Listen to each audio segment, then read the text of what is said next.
ನಾಗಮಂಗಲದಲ್ಲಿ ನಡೆದಂಥ ಗಲಭೆಯಲ್ಲಿ ಕಿಡಿಗೇಡಿಗಳು ದುಷ್ಕೃತ್ಯವನ್ನ ಮೆರೆದಿದ್ದಾರೆ. ಅವರ ದುಷ್ಕೃತ್ಯಕ್ಕೆ ಉದ್ಯಮಿ ಒಬ್ಬರು ಈಗ ಬೀದಿಗೆ ಬಂದಿದ್ದಾರೆ. 1.5 ಕೋಟಿ ರೂಪಾಯಿ ನಷ್ಟವನ್ನು ಅನುಭವಿಸುವಂತಾಗಿದೆ.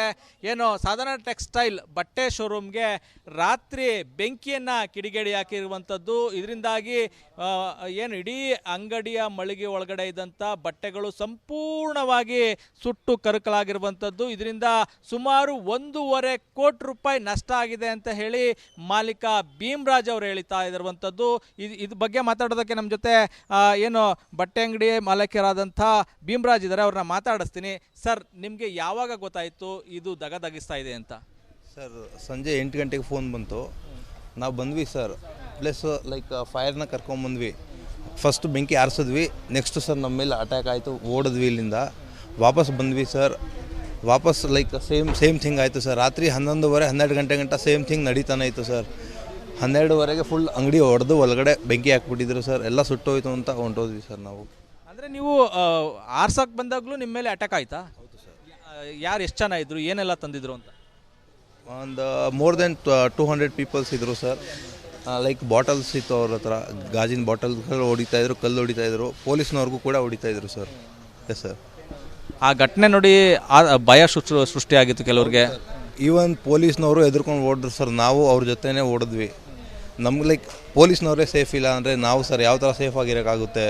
ಹಾಂ, ಹೌದು. ಈಗ ನಿಮ್ಮ ಬಟ್ಟೆ ಅಂಗಡಿಗೆ ಬೆಂಕಿ ಹಾಕಿರೋದ್ರಿಂದ ನಿಮ್ಗೆ ಎಷ್ಟು ನಷ್ಟ ಆಗಿದೆ ಸರ್? ಸರಿಸುಮಾರು ಲೈಕ್ 1.5 ಕೋಟಿ ಫರ್ನಿಚರ್ ವಿತ್ ಮೆಟೀರಿಯಲ್ ವಿತ್ ಇತ್ತು ಸರ್ ನಮ್ಮ ಅಂಗಡಿಯಲ್ಲಿ ಟೋಟಲ್. ಹೌದು ಸರ್. ಈಗ ನಿಮ್ಮ ಪರಿಸ್ಥಿತಿ ಹೇಗೆ? 1.5 ಕೋಟಿ ರೂಪಾಯಿ ಕಳ್ಕೊಂಡಿದ್ದೀರಿ. ಏನೂ ಇಲ್ಲ ಸರ್, ಲೈಫಲ್ಲಿ ಫುಲ್ ಝೀರೋ ಸರ್. ಏನೂ ಇಲ್ಲ.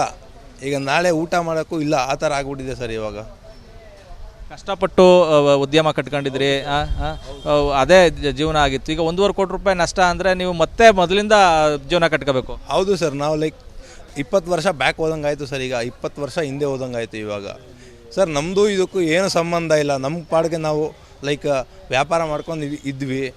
ಬಟ್ ಇದು ನಮ್ಮ ಅಂಗಡಿಗೆ ಇದು ಲೈಕ್ ಟಾರ್ಗೆಟ್ ಮಾಡಿ ಯಾಕೆ ಇವ್ರು ಸುಟ್ಟಾಕಿದ್ರು, ಏನಾಯಿತು ದೇವ್ರಿಗೆ ಗೊತ್ತು ಸರ್. ಯಾಕಾಯಿತು ಇದೆಲ್ಲ? ಮನೆಯವ್ರಿಗೆಲ್ಲ ಗೊತ್ತಾ ಸರ್ ಏನಾಗಿದೆ ಅಂತ? ಎಲ್ಲರಿಗೂ ಗೊತ್ತು ಸರ್. ಎಲ್ಲ ಪಾಪ ರಾತ್ರಿಯಿಂದ ಅಳ್ತವ್ರೆ ಸರ್. ನಾವು ಸರ್ ಬಂದು ನಮ್ಮ ಟ್ರೈ ಮಾಡಿದ್ವಿ ಸರ್. ಈಗ ನಾವು 100 ಜನಕ್ಕೆ 2-3 ಜನ ಬಂದು ಏನು ಮಾಡೋಕ್ಕಾಗುತ್ತೆ ಸರ್? ಏನೂ ಮಾಡೋಕ್ಕಾಗಲ್ಲ.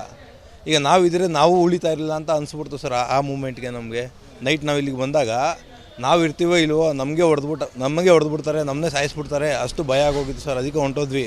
ನಾವು ತುಂಬ ಟ್ರೈ ಮಾಡಿದ್ವಿ, ಬಟ್ ಆಗಲಿಲ್ಲ ಸರ್. 1.5 ಕೋಟಿ ರೂಪಾಯಿ ನಷ್ಟ ಆಗಿದೆ ಅಂದರೆ ನೀವೇ ಊಹೆ ಮಾಡ್ಕೋಬೇಕು ಯಾವ ರೀತಿ ಅವರ ಪರಿಸ್ಥಿತಿ ಇರ್ತದೆ ಅಂತ. ಕ್ಯಾಮ್ರಾಮನ್ ಇನ್ನೋ ಜೊತೆ ಆನಂದ್, ರಿಪಬ್ಲಿಕ್ ಕನ್ನಡ, ಮಂಡ್ಯ. ಸರ್, ಎಷ್ಟು ನಷ್ಟ ಆಗಿದೆ? ಯಾವಾಗ ನಿಮಗೆ ಈ ಥರ ಬೆಂಕಿ ಹಾಕಿದ್ದಾರೆ ಅಂತ ಗೊತ್ತಾಯಿತು? 7:45 ಗಂಟೆ ನಾವು ಇಲ್ಲ ಇದ್ದೋ. ಒಟ್ಟಿನಲ್ಲಿ ಗಲಾಟೆ ಮಾಡ್ತಂತ ಯಾರೋ ಹೇಳಿದ್ರು. ನಾವು ಸುಮ್ಮನೆ ಮನೆಗೆ ಸೀದಾ ಹೊಂಟೋದು. ಒಟ್ಟಿನಲ್ಲಿ ಏನಂತ ಹೇಳಿದ್ರೆ ಈಗ ಹೆಚ್ಚು ಕಮ್ಮಿ ಈಗ ಹಬ್ಬ ಸೀಸನ್ ಅಂದ್ಬಿಟ್ಟು, ಯುಗಾದಿ ಗಣೇಶನ ಹಬ್ಬ ಸೀಸನ್ ಅಂದ್ಬಿಟ್ಟು ಹೆಚ್ಚು ಕಮ್ಮಿ ಇಲ್ಲ ಅಂದ್ರೆ 9-10 ಲಕ್ಷ ಐಟಮ್ ಆಗಿದೆ. ಪೂರ್ತಿ ಐಟಮ್ ಎಲ್ಲ ಪೂರ್ತಿ ಸುಟ್ಟಾಗ್ಬಿಡುತ್ತೆ ಸರ್. ಪೂರ್ತಿ ಎಷ್ಟು ನಷ್ಟ ಆಗಿದೆ ಸರ್? 10 ಲಕ್ಷ ಗಂಟೆ ಆಗಿದೆ ಸುಟ್ಟು, ಅಷ್ಟಾಗತ್ತೆ ಪೂರ್ತಿ. ಈಗ ಈ ಥರದ್ದು ಯಾರೋ ಮಾಡುವಂಥ ಕಿಡಿಗೇಡಿ ಕೃತ್ಯಕ್ಕೆ ಬಡ ಕುಟುಂಬಗಳು ಬೀದಿಗೆ ಬಂದುಬಿಟ್ಟಿದ್ದಾವೆ. ಏನು ಹೇಳ್ತೀರಿ ಸರ್? ಏನು ಹೇಳೋದು? ಅವ್ರಿಗೇನಾರ ಇದು ಶಿಕ್ಷೆ ಕೊಡ್ಬೇಕು ಸರ್. ಅವ್ರಿಗೆ ಏನಾರು ಮಾಡಿಬಿಟ್ಟು ಹೆಣ್ಣಲ್ಲಿ ಹೇಳ್ಬೇಕಂತ ಹೇಳಿದ್ರೆ ಬೇಕಂತ ಮಾಡಿರ್ಬೋದು ಸರ್ ಪೂರ್ತಿದ್ದು. ಇಲ್ಲಿ ಯಾವ ಧರ್ಮ, ಆ ಧರ್ಮ, ಈ ಧರ್ಮ ಅನ್ನೋ ಪ್ರಶ್ನೆನೇ ಬರೋದಿಲ್ಲ. ಎಲ್ಲರೂ ಜೀವನಕ್ಕೆ ಹೊಟ್ಟೆಪಾಡಿಗೆ ಮಾಡೋದು. ಹೊಟ್ಟೆಪಾಡಿಗೆ ಬದುಕ್ತಿದ್ದವರೆಲ್ಲ ಈಗ ಬೀದಿಗೆ ಬರುವಂತಾಗಿದೆ ಸರ್. ಏನು ಹೇಳೋದು? ನಾವು ಈ ಥರ ಆಗ್ಬಿಟ್ರೆ ಹೇಳ್ತೀನಿ. ಪೂರ್ತಿ ಕಷ್ಟದಲ್ಲಿ ಇದೆ ಪೂರ್ತಿ. ಆ ಥರ ಯಾರಿಗೂ ಈ ಥರ ಇದಾಗ್ಬಿಡ್ದು, ಈ ಥರ ತಪ್ಪಾಗಿ ಪೂರ್ತಿ ಮಾಡೋದು. ಈ ಥರ ಯಾರಿಗೂ ಆಗೋದಲ್ಲ ಬೇಡ ಸರ್. ಆ ಥರ ಹಿಂಗಾಗ್ರೆ ಹಿಂಗೆ ಯಾರು ಹೇಳ್ಬಿಡ್ತಾರೆ ಹೇಳಿ ನೀವೇನು ಹೋಗಲಿ. ಫುಲ್ ಕಷ್ಟ ಆಗ್ಬಿಟ್ಟೆ ಸರ್ ಪೂರ್ತಿ ನಮಗೆ.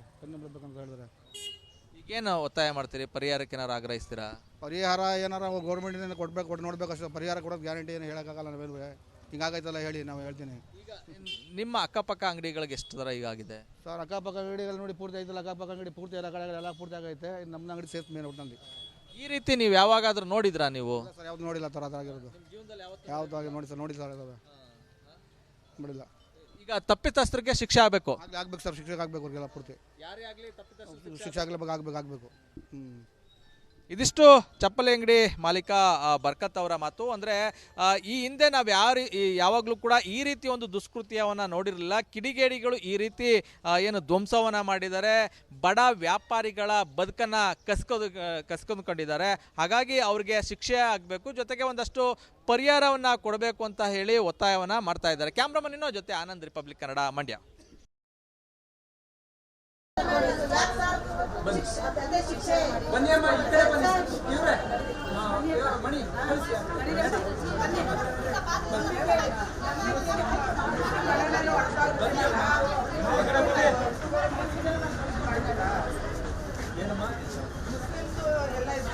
ಎಲ್ಲರೂ ನೋಡಮ್ಮ, ನನಗೆ ಮನುಷ್ಯ ಅಷ್ಟೇ, ಅವನು ಹಿಂದೂ ಮುಸ್ಲಿಂ ಪ್ರಶ್ನೆನೇ ಅಲ್ಲ, ಆಯ್ತಾ?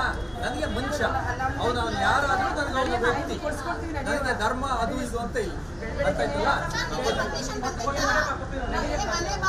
ನಡೀರಮ್ಮ ನಡೀರಮ್ಮ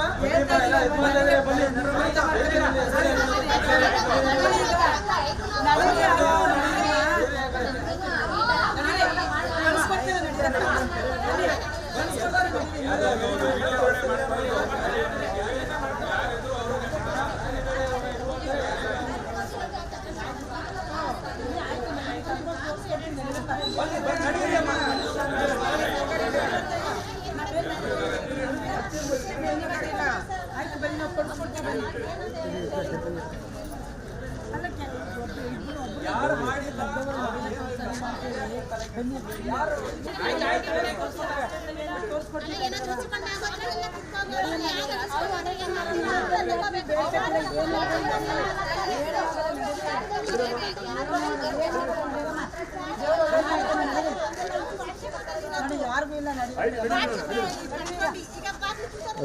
ರವೀಣ ಕ್ಲೋಸ್ ಅಪ್ ಹೋಗ್ಬೇಡ, ಜೂಮ್ ಹೇಳಿ. ಒಂದ್ ನಿಮಿಷ ಕೇಳಿ, ಮಣಿ ಒಂಚೂರು ಕೇಳಿಸ್ಕೊಳ್ಳಿ ಅಮ್ಮ. ಕರ್ಫ್ಯೂ ಜಾರಿಲಿದೆ, 144 ಸೆಕ್ಷನ್ ಜಾರಿಲಿದೆ, ಅರ್ಥ ಆಗ್ತಿದ್ಯಾ? 5 ಜನಕ್ಕಿಂತ ಜಾಸ್ತಿ ಜನ ಒಟ್ಟಿಗೆ ಗುಂಪು ಕಟ್ಕೊಂಡು ಓಡಾಡಬಾರ್ದು ಅಂತ ನಿಷೇಧಾಜ್ಞೆ ಜಾರಿಲಿದೆ. ನೀವು 5 ಜನಕ್ಕಿಂತ ಜಾಸ್ತಿ ಇದ್ದೀರಿ, ನಿಮ್ಮ ಮನೆಯಲ್ಲಿ ನಡಿ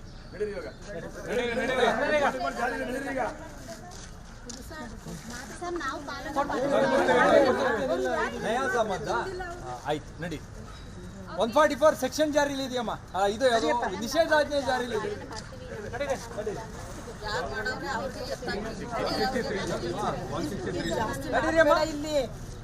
ಗುಂಪು ಮಾಡಬಾರ್ದು,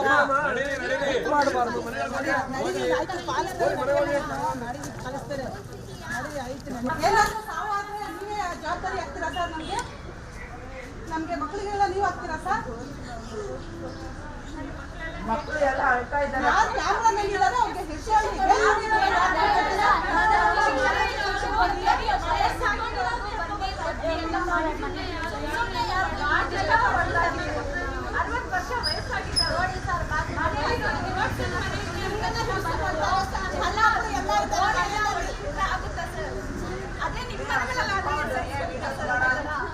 ಸರ್ ನಿಮ್ಮಿಂದ ನಮ್ಗೆ ರಕ್ಷಣೆ ಬೇಕಾಗಿರೋದು.